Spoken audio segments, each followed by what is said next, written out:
think we're actually at a point where what you should be doing is what the military terms develop the situation.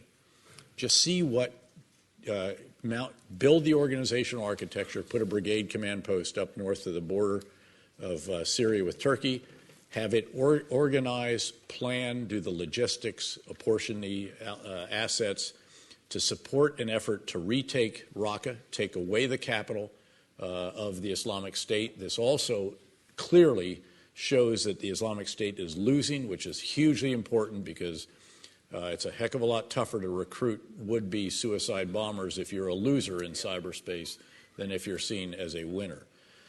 Take that, you actually then continue all the way down the Euphrates, take Deir ez-Zor, and that then cuts that link into Anbar province, having already cut the link into Nainoa province and Mosul, where, of course, I spent the first year in Iraq as the commander of the 101st Airborne Division.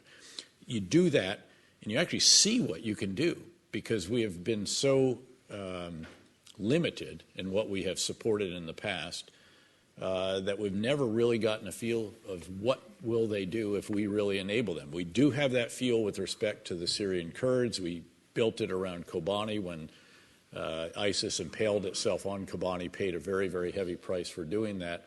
Now we'll see what can be done in terms of offensive, a mix of Kurds and Arabs, Sunnis, taking Raqqa, and then see where we go from there. Have a similar activity in the south, by the way, with a similar organizational architecture there, and then probably something very similar to that over focusing on Aleppo, where the real complexity sets in.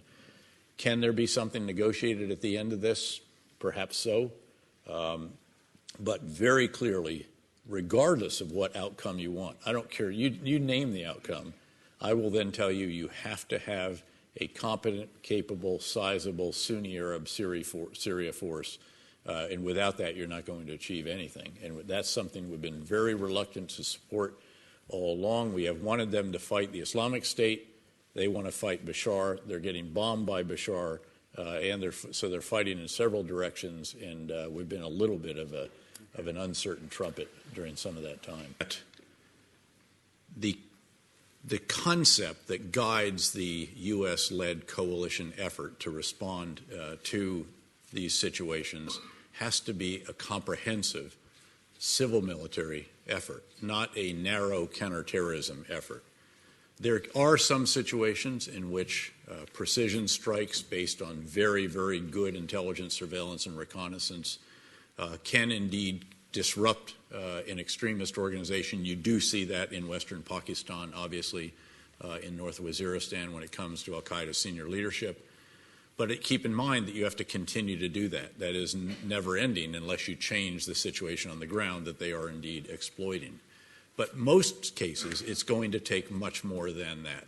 And we have seen that certainly in the situations that we're confronting everywhere across that region, whether it's Libya, obviously Syria, Iraq, Yemen, and so forth, into Afghanistan and elsewhere. These are going to be wars the length of the religious wars. By the way, this is not a clash of civilizations. I think, in fact, it is mostly a clash within a civilization. The bulk of those killed in these, in the violence that is affecting these regions, the bulk of these individuals are fellow Muslims. We are trying to help those who are supporting the idea of rule of law, governance, and the rest of that, and stability. But this is not, again, between West and East. This is within, or between, the one world and the Muslim world. This is within the Muslim world.